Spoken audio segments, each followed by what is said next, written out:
طيب قبل ما نبدأ الحلقة في حاجة مهمة عايز أقولها. شكرا على الكومنتات اللي بتجي تحت، لكن بتجيني كومنتات مثلا بتقول لي صلح الإضاءة. يعني أنا صلحت الإضاءة من الحلقة اللي فاتت كده أظن تمام. يعني الإضاءة مضيئة أكتر من الشيء مش مضيئة ذاته. بعدين حتجي ناس حتقول لي الصورة ما واضحة، أصلح الإضاءة.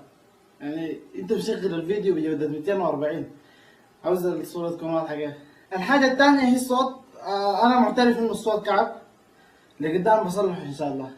والحاجة الثالثة والمهمة اللي هي الطريقة حقت الكلام. يعني أنا مما بدأت البرنامج ده في أي حلقة بتكلم بطريقة مختلفة. لشنو؟ لأنه كل واحد بيجي يقول لي ما تتكلم كده، طريقة كلامك. يعني أنتوا عايزيني أتكلم كيف؟ أتكلم كده؟ كده الوضع عاجبكم؟ نقعد كده خلاص؟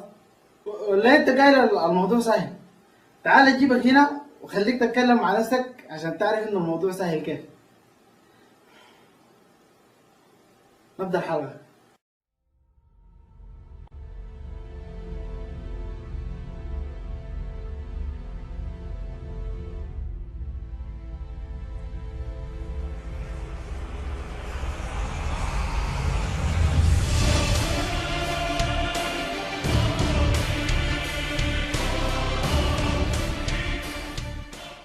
السلام عليكم، معكم أحمد حاتم في برنامج سوداني. طيب المرة دي حنتكلم عن نتائج الشهادة السودانية. يعني بقينا نلقى إنه النتيجة قربت، البوستات حقت النتيجة قربت دي في أي مكان، فيسبوك، تويتر، انستجرام، ما باقي إلا تنشر بوستات في الشارع. وأنا متأكد إنه الناس اللي بتخط البوستات دي ما في واحد فيهم ممتحن، لأنك لو كنت ممتحن ما عرفت تتذكر إنه النتيجة قربت. نجي لأنواع الممتحنين ذاته. طبعا الممتحنين بينقسموا لأنواع زي ما أي حاجة بتنقسم لأنواع. في الممتحن أمور واضحة، مما أخدت ورقة الامتحان مو ضامنة من الوقت داك، خطط مستقبله ل 2030، وحسي حاليا النتيجة قربت، بيكون بعد في القائمة بتاعت الهدايا حقته، بجهز فيها من حسي. في النوع الثاني المسكين الوسط كده، يعني زي كده. النوع ده يعني بيكون داير له درجة سمحة، تدخله جامعة سمحة، ما دار درجة كبيرة كده شديد. ده بكون بيحلم بالنتيجة الوقت كله.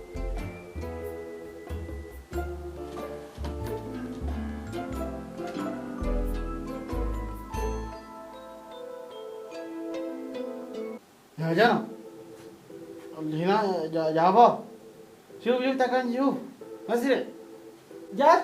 دقيقة بس دقيقة، ما تسرع المصيبة اللي في ايدك ده، اسرع.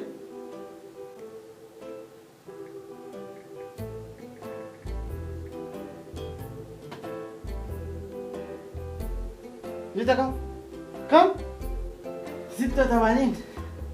جيب يدك كده والتانية كده، خد راسك باهنة وابصر ابصر ابصر ابصر ابصر ابصر ابصر ابصر ابصر ابصر ابصر ابصر ابصر يا زول، ابصر ابصر ابصر.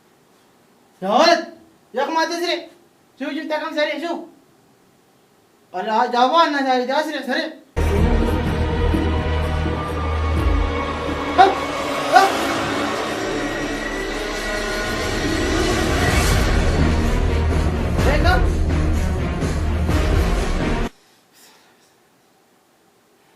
وفي النوع الثالث ده النوع الشفت، عاوز له نتيجة نظيفة كويس، عايز حق الحكومة.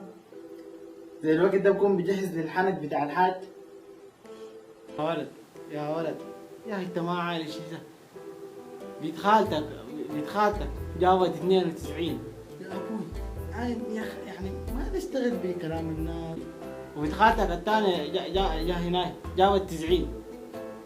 وصدام تتذكر في الصناعية عليه الحرام جاب 82 وحسي خش. لأجاريهم قلدت ظاهر ما فيهم، فبدوت شخصا آخر كي أتفاخر. وظننت أنا أني بذلك حزت غنى، فوجدت أني خاسر. شنو؟ خاسر ابوك يا كد.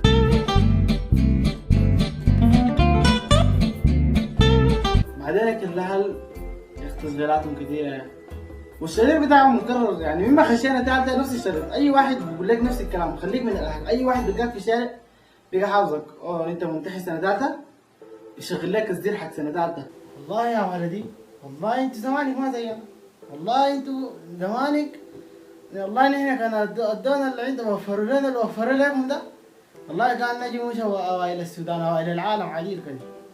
والله نحن زمانك انت ما عارفنا ساي، كان بنقرا بالفانوس، كهرباء ما كهرباء، كان لمبه يسيمه والنسيني بالفانوس.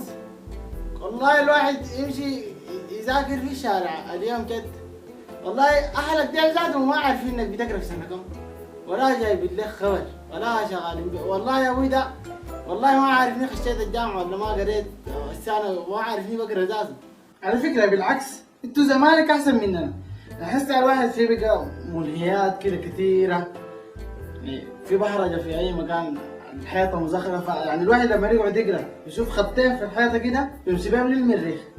بعدين انتوا زمان يعني الواحد ما كان عنده مثلا غير انه يقرا ولا يمشي يرعى الغنم، وانا لو كنت مكانك الزمن ده كان برعى الغنم. وصلنا لاخر الحلقه، ما تنسوا تسووا سبسكرايب لايك شير، تزورونا على مواقع التواصل الاجتماعي تلقون تحت في الديسكريبشن.